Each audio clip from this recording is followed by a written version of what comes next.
Hello everyone, welcome to Chennai Samayal. Mostly எல்லாருக்குமே மஷ்ரூம்னா ரொம்ப பிடிக்கும். இன்றைக்கி நம்ம அந்த மஷ்ரூம் யூஸ் பண்ணி ரொம்ப காரசாரமான மஷ்ரூம் பெப்பர் ஃப்ரை நார்மலாக நம்ம வீட்டில் செய்கிற மாதிரி இல்லாமல் ரெஸ்டாரண்ட் ஸ்டைலில் வீட்லேயே எப்படி சிம்பிளாக செய்கிறதுன்னு பார்க்கலாம். இதுக்கு தேவையான பொருட்கள்: மஷ்ரூம் நல்லா க்ளீன் பண்ணி நாளாக கட் பண்ணி வச்சுருக்கேன். பொடியாக நறுக்கின பச்சை மிளகாய் 3, பொடியாக நறுக்கின பூண்டு, பொடியாக நறுக்கின இஞ்சி, பாக்ஸாக கட் பண்ணி வச்சுருக்க வெங்காயம், கேப்சிகமும் குட்டி குட்டி பாக்ஸாக கட் பண்ணி வச்சுருக்கேன், கொஞ்சம் சுகர்,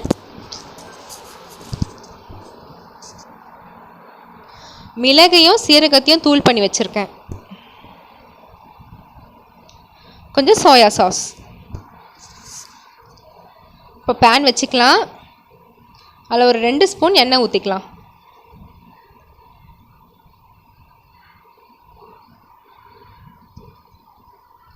இப்போ எண்ணெய் நல்லா காஞ்சதும் பொடியாக நறுக்குனா பூண்டு ஆட் பண்ணிக்கலாம். பூண்டு நம்ம எவ்வளோ வேணாலும் சேர்த்துக்கலாம். நம்மளுக்கு கொஞ்சம் பூண்டு பிடிக்கும்னா நீங்கள் கொஞ்சம் அதிகமாக கூட சேர்த்துக்கலாம். பொடியாக நறுக்குனா இஞ்சி,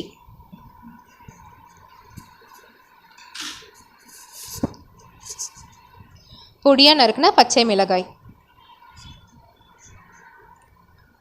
இது எல்லாத்தையும் நல்லா வதக்கிக்கோங்க.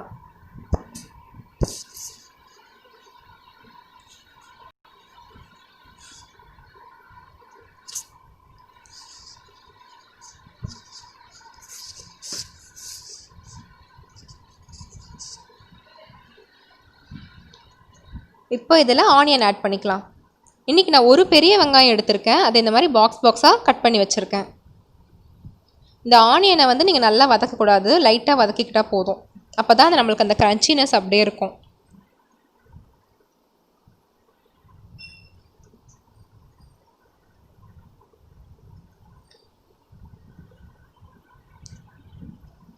இதில் கொஞ்சோண்டு சுகர் ஆட் பண்ணிக்கலாம். கட் பண்ணி வச்சுருக்க மஷ்ரூம் ஆட் பண்ணிக்கலாம். இது எல்லாமே இப்போ வந்து நீங்கள் கொஞ்சம் மீடியம் ஹை ஃப்ளேமில் வச்சு இதெல்லாம் கொஞ்சம் சாட்டே பண்ணிக்கலாம். மஷ்ரூம் லைட்டாக தண்ணி விடும். தேவையான அளவு உப்பு ஆட் பண்ணிக்கலாம். ஸோ நீங்கள் கொஞ்சம் ஹை ஃப்ளேமில் வச்சுக்கிட்டு இதை நல்லா வதக்கிக்கோங்க.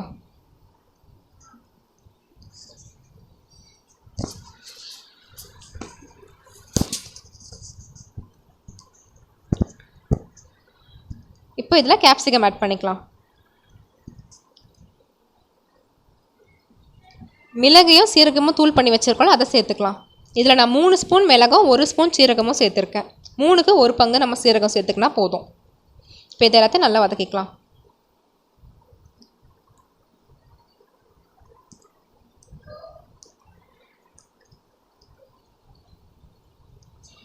லாஸ்ட்டாக இதில் 1 ஸ்பூன் சோயா சாஸ் ஆட் பண்ணிக்கலாம்.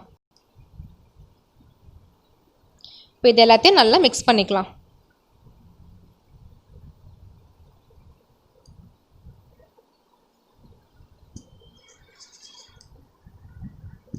அவ்வளோதாங்க, நம்ம சூப்பரான காரசாரமான மஷ்ரூம் பெப்பர் ஃப்ரை ரெடி ஆயிடுச்சு. இது பார்த்திங்கன்னா நீங்கள் இந்த வெங்காயம் இந்த கேப்சிகம்லாம் கட் பண்ணி வச்சுக்கிட்டிங்கன்னா உங்களுக்கு இது 2 மினிட்ஸ் கூட ஆகாது இது நீங்கள் செய்கிறதுக்கு.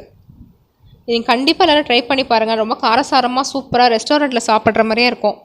கண்டிப்பாக எல்லோரும் ட்ரை பண்ணுங்கள். பிடிச்சிருந்தால் லைக் பண்ணுங்கள், ஷேர் பண்ணுங்கள், சப்ஸ்கிரைப் பண்ணுங்கள்.